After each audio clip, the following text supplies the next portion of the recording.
Well, Mr. Jones has another conspiracy theory about the Clintons' takeover of the United States of America. And that is that they want to impeach Trump, get Pence out of there, then Speaker Pelosi becomes the president and appoints Hillary Clinton as the vice president, and then shortly after, Pelosi resigns as president and Hillary becomes president. Anyway, that's the latest crap from him.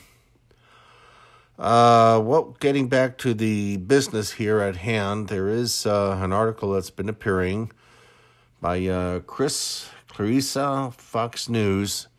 This one is on New York Post. Alien life possibility found on Mars in the 1970s, ex-NASA scientist says. Sounds like NASA's having to begin to wipe themselves because other space agencies are now going up to Mars. And it's kind of like what I've said before.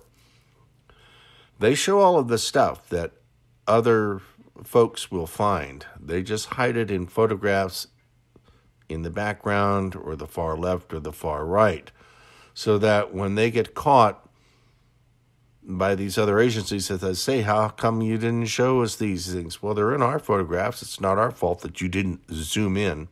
Anyway, getting back to the article, it's an op-ed. Former NASA scientist says that he is convinced that the space agency found evidence of life on Mars in the 1970s. In the article, Gilbert Levine, who worked on the Viking missions to the Red Planet during the decade, makes it clear that he believes data from the labeled release LR in 1976 was supportive of finding life.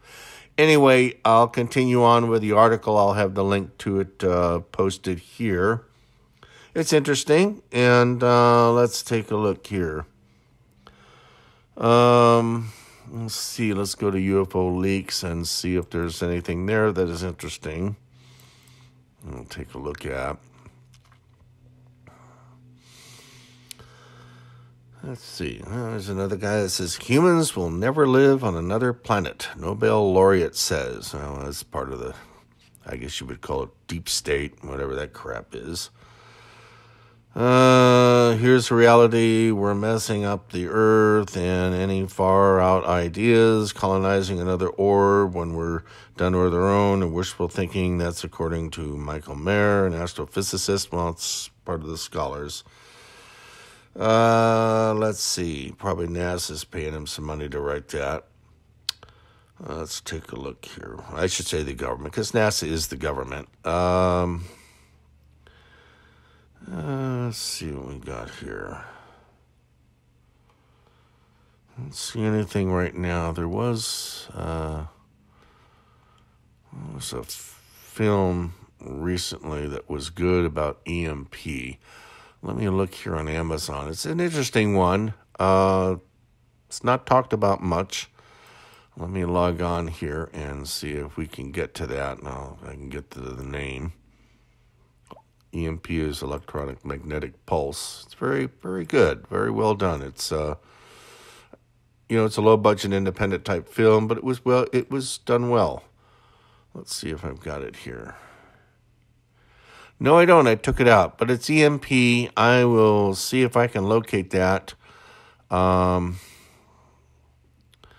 see. I probably ran out on the time that would be on the page. And it's about a young girl who is left at home with her grandmother.